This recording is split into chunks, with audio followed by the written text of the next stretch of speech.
54번 다음 주어진 문장들을 문맥상 가장 자연스럽게 연결한 것을 골라봐라 되어 있는데, 자, 이렇게 어떤 제시문을 제시하고 그거를 순서를 뒤바꿔서 제시한 경우에 이런 것을 순서대로 찾는 방법은 크게 세 가지로 이 제시문을 나눠보셔야 되겠어요. 먼저 서신의 서두를 찾으셔야 되고, 그 다음에 바디 부분, 그리고 결문을 찾는 연습을 해보셔야 되겠는데, 자, 서두 같은 경우는 가장 많이 나오는 것이 수치, 너의 뭐 서신을 잘 받았다, 뭐 너의 조회 서신을 잘 받았다, 뭐 보내준 샘플 잘 받았다, 그래가지고 뭐 날짜 같은 게 이렇게 나오고, 그 다음에 알림, 그리고 목적, 내가 왜 이 서신을 쓰게 되는가 하는 목적들이 앞에 나오게 되고, 바디 부분은 이제 이것을 보충해 준 내용이 나오게 되고, 결문 같은 경우는 희망, 앞으로 뭐 거래 잘해봅시다, 그 다음에 다짐, 뭐 클릭 같은 걸 받았을 때 앞으로 동일한 이런 불미스러운 일이 일어나지 않도록 뭐 조심하겠습니다, 이런 게 있겠고요. 그다음에 뭐 신용조회를 했으면은 그것을 뭐 조속히 보내주시기 바랍니다라든가 하는 그런 부탁 같은 게 들어와요. 자, 이런 걸 염두에 두고 한번 가봅니다. 그러면 제일 먼저 서두 부분부터 먼저 찾아가 봅니다. 자, 그러면 1, 2, 3, 4 보기 중에 C가 두 개고 E가 두 개예요. 그럼 C를 먼저 딱 보게 되면 뭐가 있냐면은, 자, 기사의 이름을 한국무역협회로부터 알게 되었고, 그 다음에 미국에서 기사가 아주 고품질의 제품을 수입하는 중견업자 중에 하나로 알고 있습니다. 자, 그래서 당신을 어떻게 알게 되었는지에 대한 입수 경위를 알리고, 그 다음에 뭐가 있겠죠? 그 다음에 회사의 소개가 따라오겠죠, 그죠? 소개. 이런 식으로 된단 말이에요, 그죠? 자, 그래서 보니까 10번은 아주 적절해, 맨 앞 보기가. 근데 2를 보시게 되면, 우리는 한국에서 아주 큰 이런 제조업체이며 수출업체인데 100% 실크 스카프를 만들고 있다, 이렇게 되어 있어요. 그러니까 지금 내가 이 서신을 어떻게 쓰게 되었는지, 그리고 누구로부터 당신을 알게 되었는지 소개가 없이 대뜸 지금 자기소개가 나오고 있죠, 그죠? 만약에 C가 없다면은 이것도 합당한 순서가 되겠지만, 지금 C가 지금 자신을 소개하면서 어떻게 기사를 알게 되는지를 밝혔기 때문에 바로 E가 바로 나올 수는 없죠. 그러니까 E가 맨 앞에 있는 3번, 4번 탈락이고, 자, 1번, 2번이 정답이 되겠는데, 자, 그럼 서두를 찾았으니까 이제 결문을 찾으면 되겠죠. 희망이나 다짐, 부탁을 보겠는데, 공교롭게서 지금 B가 맨 뒤에 있어요, 그죠? 이런 제기랄 해가지고 좀 전체 다 봐야 되겠어요. 만약에 B가 아니고 뭐 D가 있다든지, 그 다음에 A가 있다든지, 그러면 쉽게 찾을 수 있게 되는데, 지금 두 개를 다 갖다 놨기 때문에 B가 뭔지 한번 찾아봐야 되겠네요. 자, 그래서 as to our current credit reference, 당사의 신용 상태에 대해서는 한국의 국민은행이라든지, 그다음에 외환은행에 한번 조회를 해보십시오 하니까 지금 맨 밑에 이제 부탁이 있는 것이죠.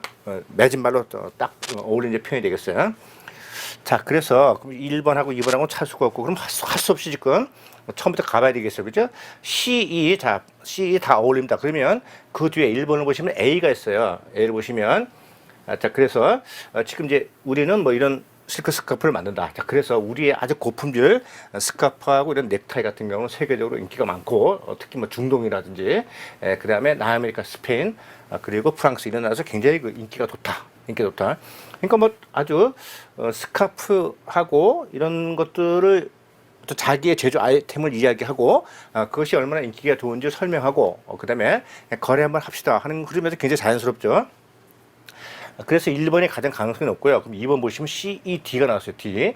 그래서 자사의 제품을 소개한 다음에, 자, 당사의 그 현재 시장을 다변화시키기 위해서 지금 아주 좋은 조건으로 기사한테 이런 물품을 공급함으로써 거래를 하고 싶다, 이런 내용이 나오죠. 자, 그래서 정상적이라면 E하고 D도 괜찮은 흐름이 될 수 있는데, 지금 자신이 생산하는 제품군을 설명하고 그 제품이 얼마나 인기가 좋은지를 설명해주는 A가 나오고, 그 다음에 D가 나오는 것이 자연스러운 흐름이기 때문에 지금 C, E, D는 나올 수가 없죠. 만약에 A가 없다면 C, E, D도 괜찮은 흐름이지만, 지금 요거 E를 보충해주는 A가 있기 때문에 바로 C, E, D가 나올 수 없게 되는 것이죠. 그래서 정답은 1번 되겠습니다. 자, 52번 다음 내용에 해당되는 운송서류는 돼 있어요. 자, 이 서류는 통상적으로 어디에 사용되냐면 국제거래에 사용되는데 to allow a carrier to release goods to consignee. 자, 어떠한 수취인에게 release goods, 물품을 인도할 때 쓰게 되는데 바로 운송인을 하여금 수취인에게 물품을 주도록 허용할 때 사용된다. 어떤 거냐면 이 수취인이라는 것은 who is not yet in possession of the BL. 여기서 이미 답이 나와 있네, 그죠? 아직까지 BL을 입수하지 않은 수취인에게 물품을 넘겨주기 위해서 사용하는 거다. 그럼 뭐죠? 바로 LG가 됐죠, LG, 그죠? LG. 그래서 근거리 같은 경우에 운송거리가 짧은 경우에 서류보다 물품이 먼저 온 경우에 물품을 찾아갈 수 있게 하기 위해서 원본 선화증권이 도착하기 전에 그 원본 선화증권을 대신해서 운송인에게 제시해서 물품을 찾아갈 수 한 것이 바로 신용장 방식에서는 LG. 그 다음에 신용장 방식이 아닌 일반 결제 방식에서는 뭐였죠? surrender. 그죠? surrender BL이죠. 이 개념은 뭐 본문 교재를 통해서 여러분이 다 알고 있을 거라 믿고 부가적인 설명은 제가 안 드리겠습니다. 그래서 정답은 2번 letter of guarantee가 되겠습니다. 해석은 제가 여기 달아놨으니까 여러분 잘 보시면 되겠고요. 다음 56번 다음 중 잉크톰스 2010 규칙에서 규정하고 있는 적재를 올바르게 설명하지 않은 것은 자 적재 운송선에 물품을 올려놓는 것을 말하게 되죠. 자 그래서 1번 보니까 자 본선상에 물품을 인도하는 것. 자 그러면 FOB, CFR, CIF는 본선 적재 인도 조건이죠. 그러니까 바로 지정 선박에다가 선박의 온보드 갑판상의 물품을 반드시 매도인은 로드 적재해야 됩니다. 맞고요. 그 다음에 지금 2번 설명됐고 1번 볼게요. 그 다음에 delivery as well as premise 돼 있어요. 그래서 매도인의 구내에서 인도를 해야 된다. 자 그러면 EXW 조건에서 매도인은 물품을 is not required to load. 물품을 적재할 의무가 없다. 이 맞습니다. 그죠? Upon vehicles provided by the buyer. 매수인이 제공한 운송 차량상에 매도인은 물품을 적재할 의무가 없다.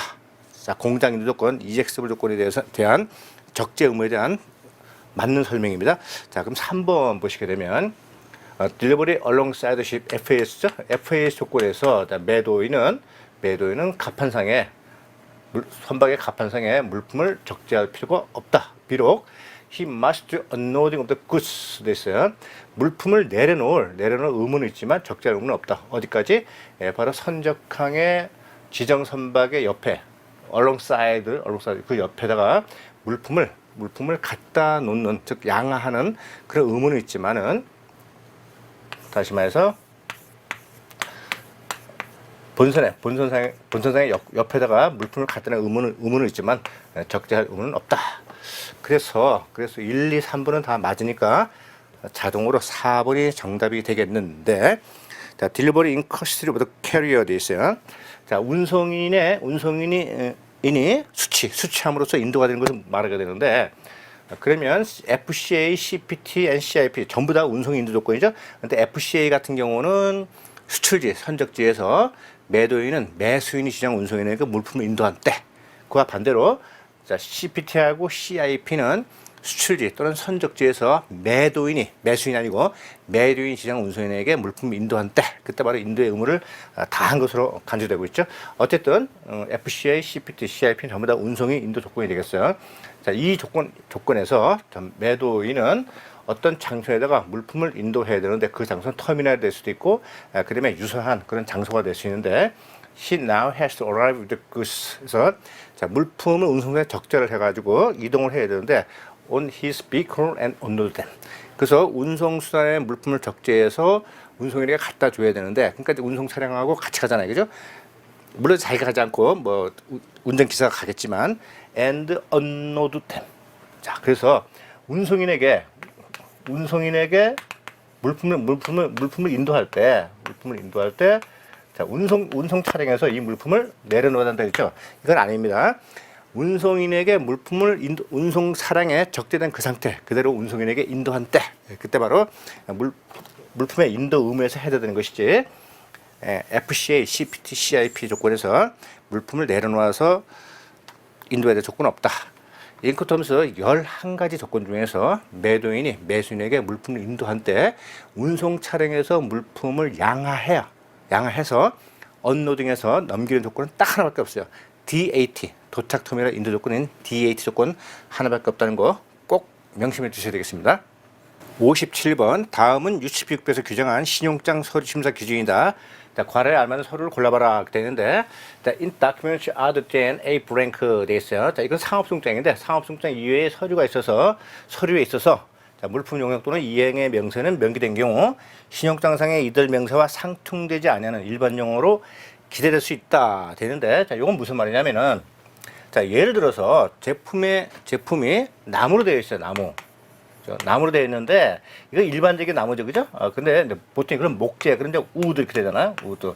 그래서 원래 신용장상의 물품은 S상에는 우드가 되어 있어요. 그러면 바로 커머셜 인보이스 송장상에도 똑같이 우드라고 이렇게 표현되어야 되는데, 그러나 송장은 신용장의 명세하고 일치해야 되니까 이러한 규정이 적용되지만, 일반적으로 운송 서류라든지 그다음에 선화증권이라든지 보험 서류에는 이렇게 유사한 나무나 목재나 같은 말이니까 이렇게 유사한 용어를 사용해서 기재할 수 있다, 이렇게 규정을 해놓고 있죠. 그러나 상업송장의 명세는 신용장의 명세와 일치해야 되기 때문에 그대로 적어야 되는 것이죠. 따라서 신용장의 명세하고 상업송의 명세는 일치해야 된다. 그러나 상업송장을 제외한 3번을 제외한 나머지는 유사한 단어로 기재해도 무방하다, 이런 말 되겠습니다. 다음 58번, 다음 신용장과 관련된 서류를 잘못 설명하고 있는 것은 되는데, 신용장 거래에 있어서 the draft is drawn by the seller. 환어음은 매도인이 발행을 하는데, 통상적으로 신용장 대금에 대해서 확인을 하는데, 그러면 usually on the issuing bank, drawn on입니다. 그래서 이 두 은행을 지급인으로 해서 발행이 된다. 그런데 in collection, 추신 거래에 있어서는 이 서류에서는 바로 drawn on the buyer 해서 매수인을 지급인으로 해서 발행이 된다. 이건 정확히 맞네요. 두 번째, 보험 서류, 특히 보험 증권은 바로 물품의 손실이라든지 손해를 대비해서 선적된 물품에 대해서 보험 계약을 체결한다. 정확히 맞고요. 그다음에 세 번째 보시면 through a commercial document, 상업적인 이런 서류를 통해서, 대체적으로 그 상업적인 서류라는 것은 송장을 말하게 되는데, 이 송장에서 매도인은 what has been sold, 그가 판매한 물품이라든지 가격이라든지 기타 관련된 자세한 사항을 기재를 해서 매수인에게 제공한다. 이거 정확한 그 상업송장의 역할을 설명하고 있네요. 그러면 4번이 이제 틀린 정답이 되겠는데, 그러면 NOD Bill of Lading, GC식이네요. GC식 선화증권이라는 것은 신용장 거래에 있어서는 not usually desirable, 그렇게 권고할 만한 것이 아니다. 왜냐하면 바로 화주가 은행에게 consigned goods, consign은 어떠한 것을 어떤 상태로 처하게 하다, 이런 말이 되겠어요. 그래서 어떤 거냐면 바로 이 물품에 대해서 which retains title, 권리를 갖고 있는 은행에게 이 물품을 어떠한 상태로 두기 때문에 그렇다는 것이죠. 바로 어떤 상태가 뭐냐면 until the importer acknowledge liability to pay. 신용장에 대한 대금 지급 의무는 최종적으로는 매수인이겠잖아요, 그죠? 그러니까 매수인이, 수입상이 신용장 대금을 지불도 하기 전에 다시 말해서 지불을 해야 될 의무가 있음에도 불구하고, 그러면은 개설은행을 통해서 수입자에게 이렇게 비엘이 넘어가야 되잖아요, 그죠? 그런데 바로 개설은행이 수입자로부터 돈을 받지 못한 상태, until the importer acknowledge liability to pay, 바로 이걸 말하는 거예요. 수입자로부터 돈을 받지 못한 상태에서 물품이 넘어가게 하는, 그런 상태로 두게 할 수 있다, 이런 말이겠죠. 이건 말이 안 되죠. 왜냐하면 지시식 선화증권이 돼야지만이 개설은행이 받아가지고 자신이 배설을 해서 수입자에게 넘겨주게 되고, 수입자가 만약에 신용장 대금을 결제하지 않았다면 신용장 대금을 받은 다음에 바로 비례를 넘겨주게 되는 것이죠. 그럼 바로 수입상이 대금 결제를 하지도 않았음에도 불구하고 바로 수입상에게 물품을 인도하게끔 은행을 그런 처지에 빠뜨리게 되는 것은 뭐가 있을까요? 바로 김영식 선화증권밖에 없죠, 그죠? 김영식 선화증권 같은 경우에는 김영된 자만이 바로 물품을 찾아갈 수 있기 때문에 보통 콘사인이 수취는 수입상의 이름이 되는 것이죠. 그러니까 김영된 자에게 그 선화증권이 넘어가야 되니까 중간에 있는 개설은행이 자신의 권리를 주장할 수 없게 되잖아요, 그죠? 자, 그래서 여기서는 지금 an order bill of lading이 아니고 straight.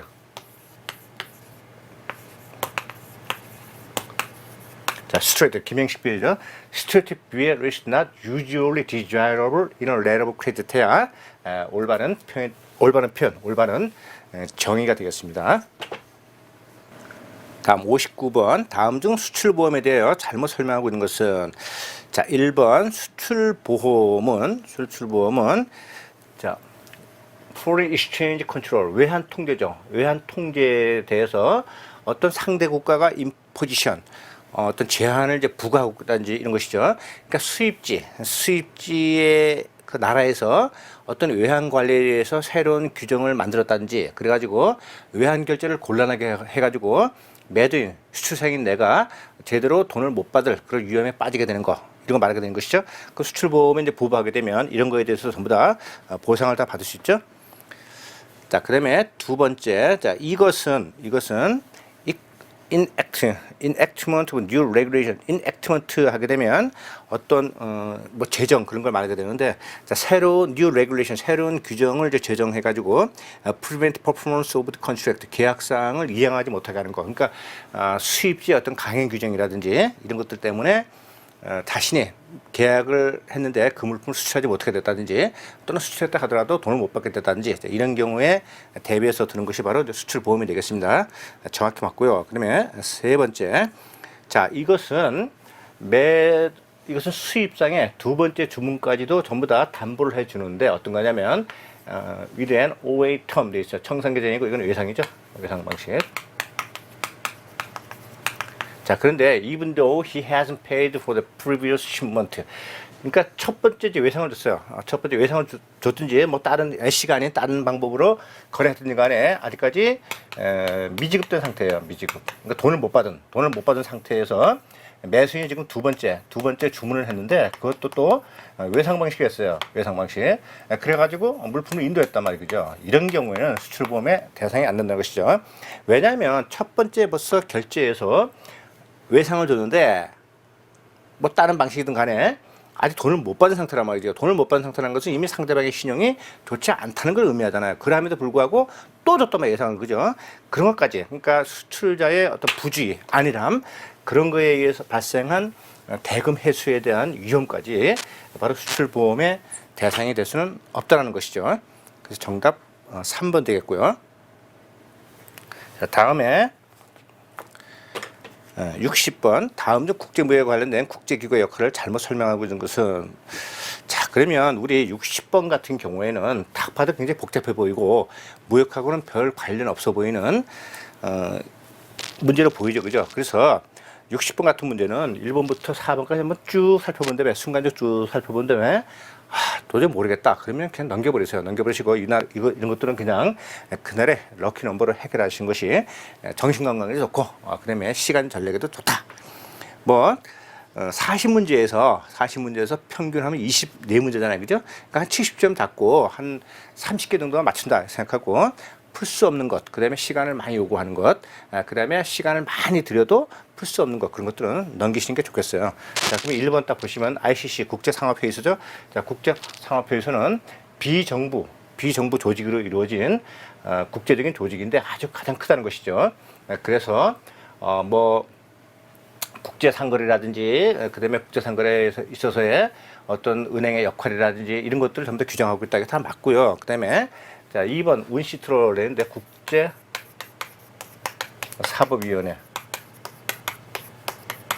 국제사법위원회죠. 자, 국제사법위원회는 뭘 하냐면은 바로 유엔에서 프라이빗 로우 돼서 그죠? 사법이죠, 그죠?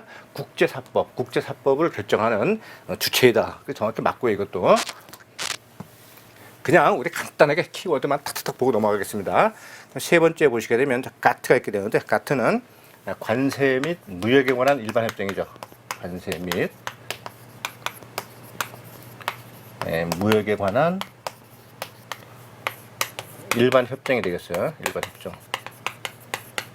이것이 가트가 되겠는데, 자, 이것이 나중에 우루과이 라운드, 우루과이 라운드를 통해서 다시 이것이 해체가 되고 대체해서 나온 것이 바로 이제 WTO가 되겠어요. 그래서 3번 보시면 가트 되는데, as success to the WTO, success 뭐예요? 계승자 또는 계승 그런 거잖아요, 그죠? 그러니까 WTO는 가트의 계승자가 아니고 바로 가트의 계승자로서 WTO, 그죠? WTO. 여기서 지금 반대로 얘기했어요. 그러니까 가트가 아니고 WTO, as a successor to the GATT. WTO는 가트의 계승자로서 해야 올바른 표현이 되겠습니다. 그래서 정답은 3번 되겠고요. 좀 쉬었다 진행하겠습니다.